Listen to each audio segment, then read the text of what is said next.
अगर कोई कर सकता है तो मैं क्यों नहीं, क्या है उनमें ऐसा जो मुझ में नहीं। झांक ले अपने भीतर खुद से आ पूछ ले, कैसी चाहे जिंदगी खुली आंखों से देख ले। मुट्ठियों को भींच गए, सांसों को खींच गए, मुट्ठियों को भींच गए, सांसों को खींच गए। सबसे टकराने को, शिखर पर जाने को मैं तैयार हूँ, मैं तैयार हूँ, मैं तैयार हूँ, मैं तैयार हूँ।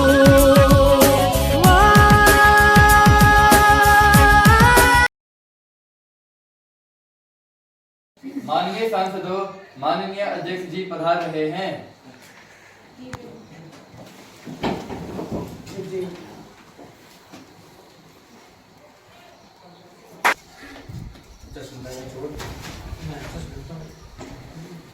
माननीय सांसदों, युवा सांसद के में आपका हार्दिक स्वागत है। युवा सांसद का उद्देश्य छात्र छात्राओं को संसदीय गतिविधियों से अवगत कराना, सामूहिक निर्णय लेना, दूसरों के विचारों को सुनना, समझना व सम्मान देना है। मुझे पूर्ण विश्वास है आप संसद की गरिमा को बनाए रखने में मेरा पूर्ण सहयोग करेंगे। महासचिव महोदय, नवनिर्वाचित सदस्य को शपथ या प्रतिज्ञा दिलाई जाए। धन्यवाद अध्यक्ष जी। सुश्री ऋतु जो उत्तर प्रदेश के अयोध्या संसदीय क्षेत्र से निर्वाचित हुई हैं, इनसे अनुरोध है कि कृपया शपथ ग्रहण करें। महोदय, आप शपथ लेंगी या प्रतिज्ञा? मैं शपथ लेना चाहती हूँ। आप किस भाषा में शपथ लेना चाहेंगी? मैं संस्कृत भाषा में शपथ लेना चाहूंगी।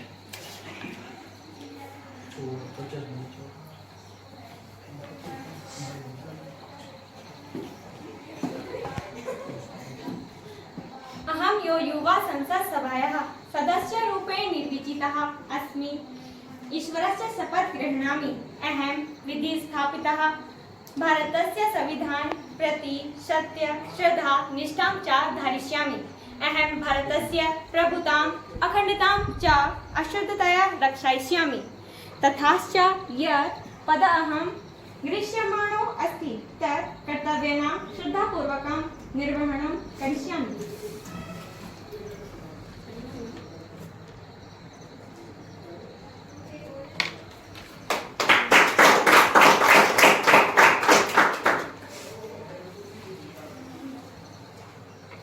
श्री मोहसिन अली जो महाराष्ट्र के बम्बई संसदीय क्षेत्र से निर्वाचित हुए हैं, इनसे अनुरोध है कि कृपया शपथ ग्रहण करें।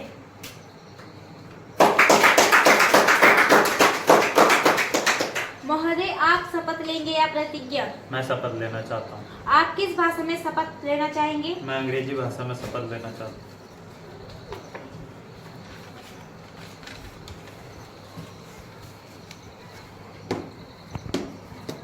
I, having been elected a member of the Youth House Parliament, do share in the name of God that I will bear true faith and allegiance to the Constitution of India as by law establish that I will uphold the sovereignty and integrity of India and that I will faithfully discharge the duty upon which I am about to enter.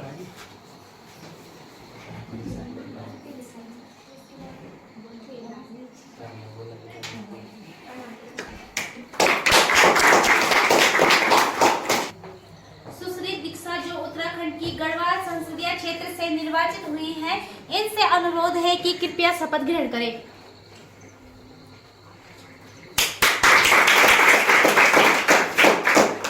महोदय, आप शपथ लेंगे या प्रतिज्ञा? मैं शपथ लेना चाहती हूँ। आप किस भाषा में शपथ लेना चाहेंगी? मैं हिंदी भाषा में शपथ लेना चाहूंगी।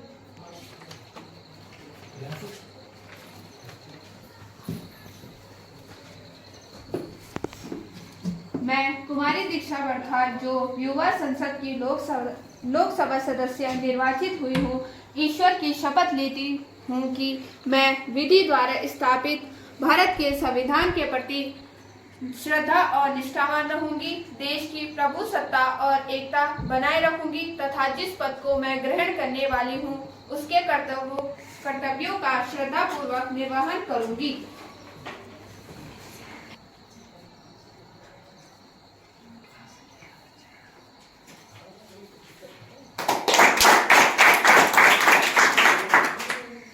प्रधानमंत्री जी नए मंत्रियों का परिचय कराएंगे। आदरणीय अध्यक्ष महोदय, मैं आपके माध्यम से मंत्रिमंडल के नए सदस्यों का सदन से परिचय कराना चाहता हूं। परिचय कराते समय मुझे अपार खुशी की अनुभूति हो रही है। महासचिव सुश्री ऋतु शिक्षा मंत्री, सुश्री दीपिका सड़क परिवहन मंत्री, श्री अनुज वित्त मंत्री, सुश्री कामनी सूचना प्रसारण मंत्री। महासचिव जी प्रश्नकाल की कार्रवाई प्रारंभ की जाए। जी मैम। प्रश्न संख्या 151 मान्य सदस्य सुजल। सड़क परिवहन मंत्री जी बताने का कष्ट करेंगे कि आम आदमी अपनी मेहनती कमाई से इनकम टैक्स देता है, फिर गाड़ी लेते समय जीएसटी या अन्य टैक्स देता है, इंश्योरेंस कराते समय भी जीएसटी देता है, पेट्रोल भराते समय जीएसटी और अन्य टैक्स देता है। मान्य प्रश्न पे आइए। प्रश्न पर ये आ रहा हूँ मान्य अध्यक्ष जी। और अंत में गाड़ी चलाने सड़क में आए तो वहाँ टोल टैक्स ले लेते हो। प्रश्न है कि हाईवे पे सड़कों की स्थिति कब सुधरेगी व गड्ढे कब भरे जाएंगे। मान्य मंत्री दीपिका। माननीय अध्यक्ष जी, आपके माध्यम से मैं सदस्य जी को बताना चाहती हूँ कि हमने राष्ट्रीय राजमार्गों की स्थिति सुधारने के लिए 1000 करोड़ का बजट स्वीकृत कर दिया है और जल्दी ही इस पे कार्य शुरू कर दिया जाएगा। जहाँ तक टोल टैक्स की बात है तो उसके बदले हम आपको अच्छी सड़क दे रहे हैं। आप अच्छी सड़क का टोल टैक्स लेते हैं तो क्या आप खराब सड़कों के पैसे वापस करेंगे? कोटद्वार पौड़ी हाईवे पे पता नहीं गड्ढों पे सड़क है, सड़कों पे गड्ढे। प्रश्न संख्या 152 मान्य सदस्य सावन। चाहे प्याज हो या आलू, चाहे प्याज हो या आलू, उसे खा सकता है सिर्फ भालू। बढ़ गई है फिर से महंगाई, बढ़ गई है फिर से महंगाई, करनी पड़ेगी फिर लड़ाई। प्याज का दाम हो जाएगा 1000, प्याज का दाम हो जाएगा 1000, दूर से ही करेंगे प्याज का दीदार। माननीय अध्यक्ष महोदय, कृपया खाद्य मंत्री, कृषि मंत्री बताने का कष्ट करें कि प्याज के दामों में अत्यधिक वृद्धि से आप क्या अवगत हैं? प्याज के दाम 70 या 80 रुपए प्रति किलो पहुंच गया। यदि हाँ तो सरकार मूल्य वृद्धि रोकने के लिए उपाय कर रही है। क्या सरकार प्याज के निर्यात पर रोक लगाने पर विचार कर रही है? मंत्री अनुज। माननीय अध्यक्ष जी, आपके माध्यम से अवगत कराना है कि हम प्याज की कीमतों पर नियंत्रण हेतु विचार कर रहे हैं। हमने जमाखोरों के विरुद्ध छापेमारी अभियान चलाया है। हमने सरकारी सस्ते गल्ले की दुकानों एवं सरकारी निगमों के माध्यम से प्याज लगाने का स्टोर लगाकर प्याज बेचने का निर्णय लिया है। अतः हमने आयात पर विचार किया है, जिससे कि कुछ महीनों में प्याज की जो रुपए की दर है वो सामान्य दर पर आ जाएगी। एक भड़कती ज्वाला, महंगाई है एक भड़कती ज्वाला, इसमें मत डालो आप मिर्च मसाला, इसमें मत डालो आप मिर्च मसाला। महंगाई पे राजनीति करो आप बार बार, महंगाई पे मत करो राजनीति आप बार बार, महंगाई पर मिलकर करो एक साथ प्रहार। प्रश्न संख्या 153 मान्य सदस्य कामिल। माननीय अध्यक्ष जी, आपके माध्यम से अवगत कराना है कि श्रीमान, जब हम आप या हमारे बड़े पढ़े तो हमने पढ़ा था श्रवण कुमार वो श्रवण कुमार जो अपने अंधे माँ बाप को कंधे पर बिठाकर तीर्थ यात्रा करवाने ले गए थे। भगवान श्री राम अपने पिता के एक आदेश पर राजसी ठाट बार नौकर चाकर छोड़ छाड़ कर वनवास को चले गए। साथ ही उनकी पत्नी सीता, वो सीता जो महलों में रहती थी, वो सीता जो फूलों पर चलती थी, वो सीता कांटों पर चलने को तैयार हो गई। साथ ही छोटे भाई लक्ष्मण भी चले गए। महोदय, आज हम अपने भोले भोले बच्चों को क्या दिखा रहे हैं? श्रीमान, आज उनके रोल मॉडल गुटखा, पान मसाला इत्यादि का ऐड कर रहे हैं। उनका हीरो शराब का विज्ञापन कर रहा है। उनका आदर्श खिलाड़ी ऑनलाइन जुआ खेलने को कह रहा है। जमीन जायदाद के लिए घर घर में साजिश चल रही है। अब तो तब हो गई जब बच्चे अपनी माँ की शादी कराने की तैयारी कर रहे हैं। इसका परिणाम यह है कि महोदय, बताते हुए बड़ा दुख हो रहा है, हृदय को पीड़ा हो रही है कि आज भाई भाई का दुश्मन बन गया है। लड़का लड़की स्कूल कॉलेज जाने के बजाय सड़कों में घूम रहे हैं और शराब के नशे में एक युवक ने कुल्हाड़ी से अपनी मां को काट दिया। महोदय, क्या होगा मेरे देश का, मेरे देश के भविष्य का, यह सोचकर तो मेरी रूह कांप जाती है। क्या सूचना प्रसारण मंत्री लगातार दिखाई जा रही है हिंसा, साजिश, अपराध, भ्रामक विज्ञान के विरुद्ध कोई कानून बनाएंगे? मंत्री कामी। सरकारें आएंगी जाएंगी, पार्टियां बनेंगी टूटेंगी, लेकिन ये देश रहना चाहिए, इस देश का भविष्य रहना चाहिए। माननीय सदस्य, आपका धन्यवाद कि आपने भारत से जुड़ा ये प्रश्न उठाया है। मैं आपकी दिल की गहराई से भूरी भूरी प्रशंसा करती हूँ और पूरे सदन से ये निवेदन करती हूँ कि माननीय सदस्य जी का तालियों से आभार प्रकट करें। महोदय, अब ये समय आ गया है कि हम अपनी पीढ़ी को याद दिलाएं कि श्री राम की संतान है हम, सीता माँ का आंचल का सम्मान है हम, कृष्ण की गीता का ज्ञान है हम, विवेकानंद का अभिमान है हम। हमने गांधी जी से प्रेरणा लेनी है, सुभाष चंद्र बोस के सपने को पूरा करना है, भगत सिंह, चंद्रशेखर, राजगुरु की कुर्बानी को याद रखना है। हमने गौरा देवी, तीलू रौतेली और झांसी की रानी बनना है। हम अपने युवाओं के भविष्य के साथ खिलवाड़ करने वालों को नहीं छोड़ेंगे, नहीं छोड़ेंगे, नहीं छोड़ेंगे, नहीं छोड़ेंगे। इसके लिए हम कठोर से कठोर कानून बनाएंगे। हम भ्रामक विज्ञापन दिखाने वालों और बनाने वालों के खिलाफ 15 करोड़ का जुर्माना और 10 साल की जेल का प्रावधान करते हैं। हम अश्लीलता, हिंसा, साजिश, अपराध को और प्रेरित करने वाले नाटकों और फिल्मों का निर्माण करने वालों को 25 करोड़ का जुर्माना, हम 15 साल की जेल का प्रावधान करते हैं। तो आपकी सरकार को आए हुए भी हो गए, तब से क्यों नहीं बना ये कानून? क्यों नहीं बना? हम इस पे विचार कर रहे हैं और हम आपसे वादा करते हैं और पूरे सदन से भी वादा करते हैं कि अगले वर्ष तक ये कानून बन जाएंगे। इस वर्ष तक ये कानून क्यों पूर्ण नहीं हुआ? 154 माननीय सदस्य समरीन। माननीय अध्यक्ष जी, मैं आपके माध्यम से ऊर्जा मंत्री जी से पूछती हूँ कि क्या आप बिजली की लगातार बढ़ती कीमतों से वाकिफ हैं? क्या इससे निपटने के लिए आप कोई योजना बना रहे हैं? माननीय मंत्री भारती। माननीय अध्यक्ष जी, आपके माध्यम से माननीय सदस्यों को अवगत कराना है कि सरकार को बिजली की बढ़ती हुई कीमतों की पूर्ण जानकारी है। माननीय अध्यक्ष जी, बिजली की पूर्ति के लिए हमने छोटे छोटे प्रोजेक्ट लगाने पर भी विचार किया है। वो विचार कब पूर्ण होगा? अगले साल तक विचार पूर्ण हो जाएगा। इसके लिए सरकार 500 करोड़ रुपए विभिन्न राज्यों में वितरित कर चुकी है। इसके अलावा हमने सूर्य घर योजना भी चलाई है, जिसमें व्यक्ति अपनी छत पर सोलर पैनल लगा सकता है। इसके लिए सरकार 50%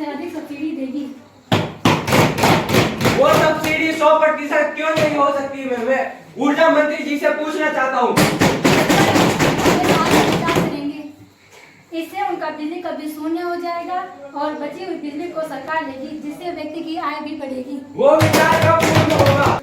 प्रश्न संख्या 155 माननीय सदस्य दीक्षा।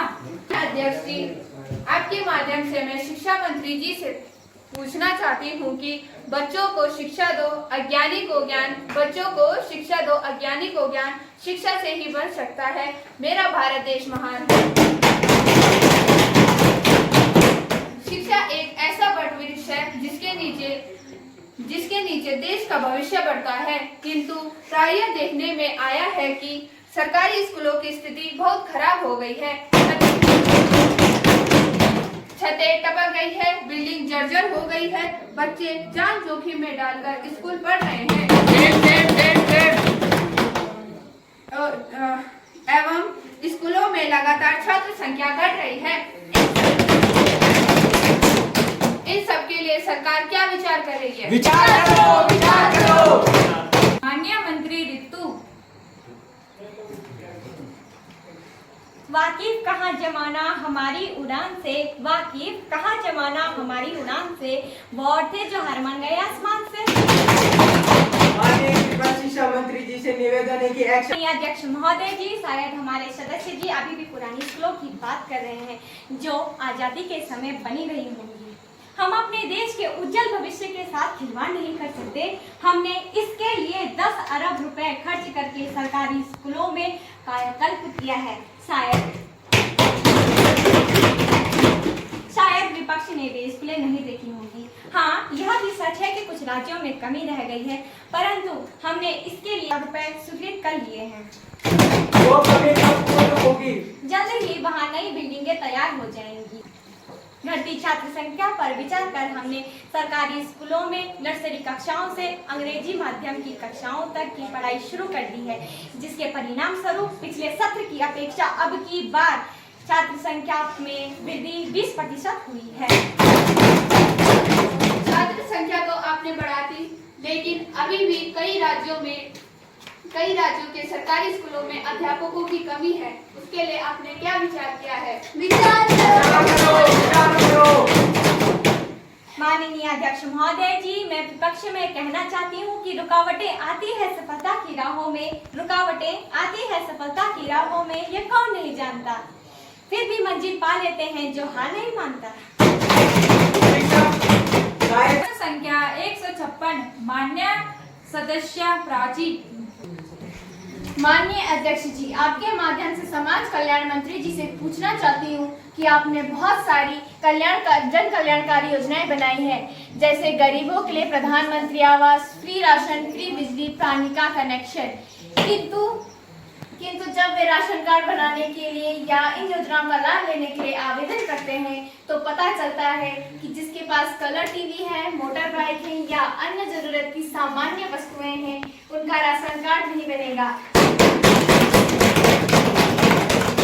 या सरकारी योजनाओं का लाभ नहीं मिलेगा, जबकि एक बार के विधायक सांसद बने ओडी, BMW, मर्सिडीज में घूमने वालों के लिए पानी, बिजली, मकान सब फ्री है। क्या आप इन योजनाओं की नियमों के शिथिलीकरण में विचार कर रहे हैं? विचार करो। माननीय मंत्री सागर। माननीय अध्यक्ष जी, आपके माध्यम से सदस्यों को बताना चाहता हूं कि जन कल्याणकारी योजनाओं को धरातल में उतारने के लिए दृढ़ संकल्पित है। इन योजनाओं से अब तक हम 20 करोड़ प्रधानमंत्री आवास योजना से घर बनाए गए हैं। 5 लाख करोड़ को पेयजल योजना मिली, किंतु प्रायः देखने में आया कि कुछ आपात लोग इसका लाभ ले रहे हैं। हम जल्द ही इन योजनाओं के लिए क्रियान्वयन में कठिनाई उत्पन्न करने वाले पहलों पर कार्य कर रहे हैं। वो कार्य कब पूर्ण होगा? माननीय सदस्य जी, वह कार्य अगले हफ्ते तक पूर्ण हो जाएगा। माननीय अध्यक्ष, सरकार इन नियमों में शिथिलता रही है ताकि जरूरतमंद एवं भारत के अंतिम नागरिक तक इसका लाभ पहुंच सके। धन्यवाद। प्रश्न संख्या 157 माननीय सदस्य मोहसिन। माननीय अध्यक्ष जी, मैं आपके माध्यम से प्रधानमंत्री जी से पूछना चाहता हूं कि लंबे समय से केंद्रीय कर्मचारी ओपीएस ओल्ड पेंशन स्कीम के लिए आंदोलन कर रहे हैं। क्या सरकार इन कर्मचारियों की मांग पर कोई विचार कर रही है? विचार करो। प्रधानमंत्री जी। माननीय अध्यक्ष जी, मैं आपके माध्यम से सदन को अवगत कराना चाहता हूं कि सरकार ने कर्मचारियों की मांगों पर गंभीरता से विचार किया है और हम यूपीएस यूनिफाइड पेंशन स्कीम लागू करने वाले हैं। कर्मचारियों ने मांगा ओपीएस, तुमने दिया यूपीएस। कर्मचारियों ने मांगा ओपीएस, तुमने दिया यूपीएस। प्रधानमंत्री संघर्ष करो, हम तुम्हारे साथ हैं। प्रधानमंत्री संघर्ष करो, हम तुम्हारे साथ हैं। प्रधानमंत्री संघर्ष करो। यह स्कीम यूपीएस 1 अप्रैल 2025 को लागू होगी। 25 साल तक नौकरी करने वालों को अंतिम 12 महीनों के औसत वेतन का 50% पेंशन मिलेगा। प्रधानमंत्री इस्तीफा दो, प्रधानमंत्री इस्तीफा दो, प्रधानमंत्री इस्तीफा दो। प्रधानमंत्री जी या किसी अन्य सदस्य को बैठे बैठे आदेशित नहीं कर सकते हो, ये संवैधानिक परंपरा है। महासचिव जी, आप इस हिस्से को संसद से हटा दिए जाए। जी अध्यक्ष जी। 10 साल तक नौकरी करने वालों को 10,000 तक पेंशन मिलेगा। सरकारी हिस्सा 14% से बढ़ाकर 18.5% कर दिया गया है। कर्मचारी की मृत्यु होने पर आश्रित को 50% का पेंशन मिलेगा। कर्मचारी को एनपीएस और यूपीएस चुनने का एक विकल्प अधिकार होगा। ओपीएस लागू होने से आम जनता प्रभावित होगी और देश की आर्थिक स्थिति भी खराब हो जाएगी। अतः यूपीएस बिल इसी सदन में पारित किया जाएगा। होश में आओ, होश में आओ। हम बॉयकॉट कर रहे हैं, हम बॉयकॉट कर रहे हैं। हमें मंजूर नहीं है। अपनी जगहों में बैठ जाइए। माननीय अध्यक्ष जी, ये गलत है। विपक्ष को इस बिल पर विचार रखने का मौका नहीं दिया गया। कृपया इस पर चर्चा कराने का कष्ट कीजिएगा और हमें बिल पढ़ने का समय दिया जाए। बिल पढ़ने के लिए आपको 1 घंटे का समय दिया जाता है। माननीय सदस्य मोहसिन। माननीय अध्यक्ष जी, आपने बिल पढ़ने के लिए समय दिया हुआ इस अति महत्वपूर्ण मुद्दा जिस पर करोड़ों लोगों का भविष्य जुड़ा है, इसमें चर्चा कराने की सहमति दी, आपका धन्यवाद। महोदय, ओपीएस के कर्मचारियों के वर्षों मेहनत व सेवा के बदले दी जाने वाली पेंशन थी, जो उसके बुढ़ापे की लाठी या भविष्य का सहारा माना जाता था, जो 20 साल की नौकरी करने पर अंतिम वेतन का 50% पेंशन बनती थी। इसमें जीपीएफ की कोई बात नहीं की गई है, वह ग्रेजुएटी भी बहुत कम बनेगी। महोदय, इसमें तो कर्मचारियों की त्रिशंका वाली स्थिति बन गई है। इसमें ओपीएस व एनपीएस और नए जी का जंजाल यूपीएस में फंस गए हैं। सरकारी आजदान बढ़ाने से क्या फायदा जब ये कर्मचारी को वापस मिलना ही नहीं है। हमारा पैसा वापस करो। कर्मचारी को पैसा वापस करो। अपना पैसा तो रख लिया, साथ में कर्मचारियों का 10% हिस्सा भी रख लिया, ये कैसा न्याय है?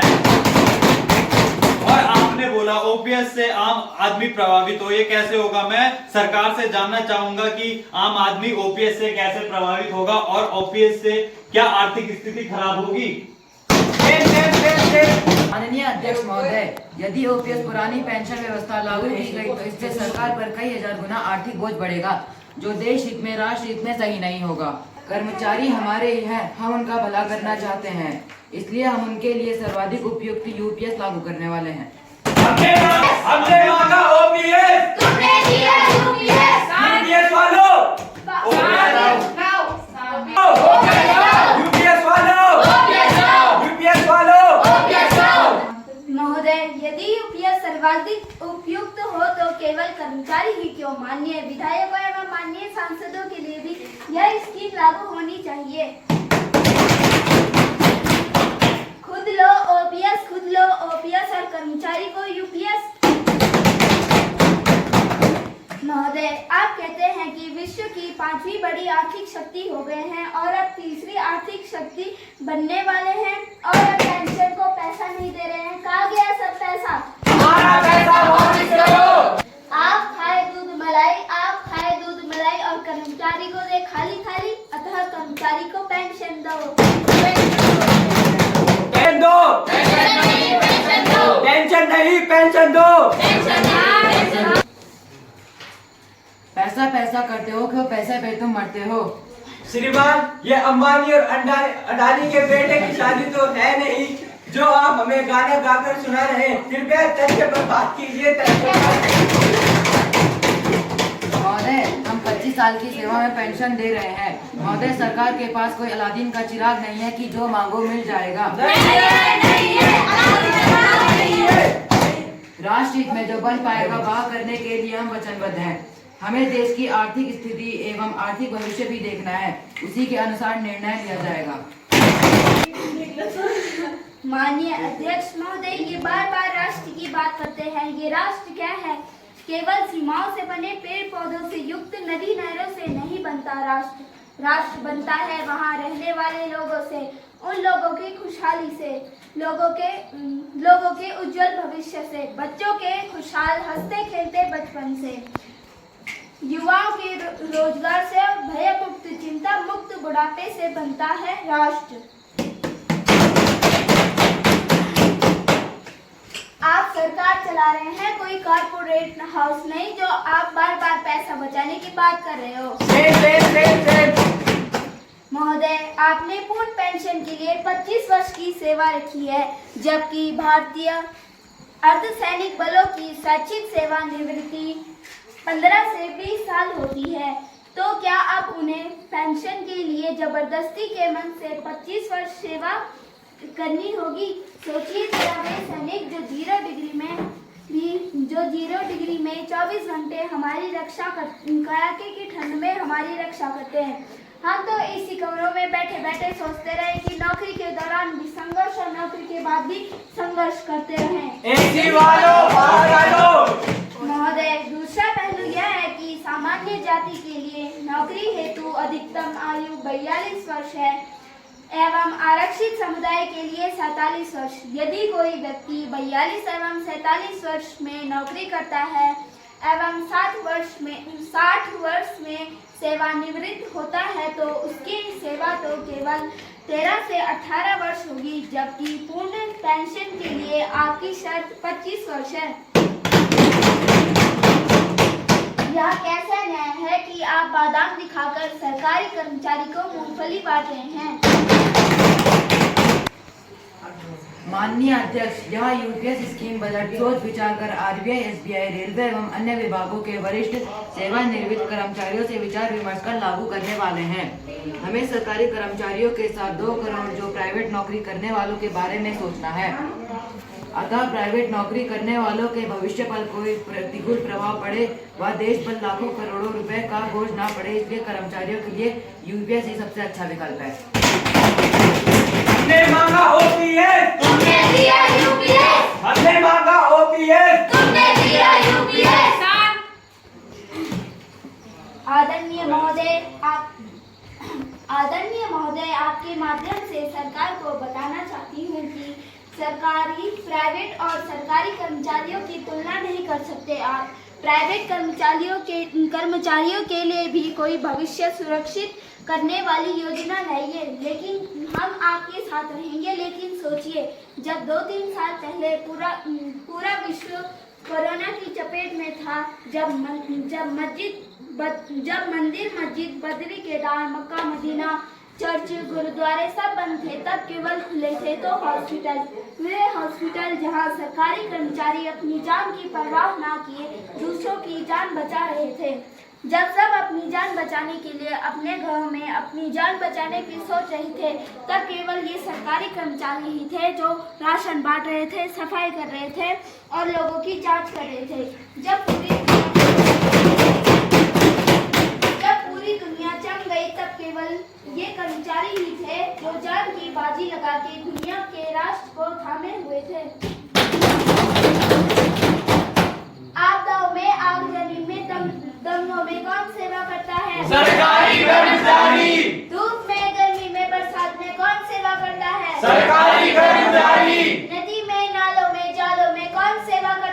सरकारी कर्मचारी। घरों में, दफ्तरों में, सीमाओं में कौन सेवा करता है? सरकारी कर्मचारी। जल में, थल में, नभ में कौन सेवा करता है? सरकारी कर्मचारी। यत्र वत्र सर्वत्र कौन? सरकारी कर्मचारी। महोदय, जिनसे सरकार विचार विमर्श कर रही है वे खुद ओपीएस लेते हैं। वे क्या जाने यूपीएस का दर्द। खुद तो ले पेंशन और सरकारी कर्मचारी को दे टेंशन। अतः यूपीएस बिल में वोटिंग होनी चाहिए।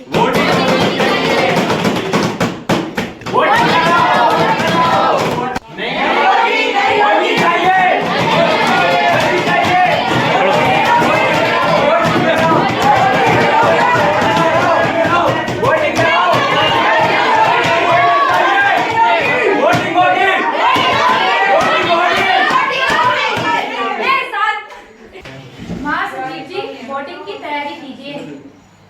जी अध्यक्ष जी। ओपीएस के पक्ष वाले ओपीएस लिखेंगे और यूपीएस के पक्ष वाले यूपीएस लिखेंगे।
के पश्चात यूपीएस के पक्ष में 18 मत मिले जबकि ओपीएस के पक्ष में 22 मत मिले।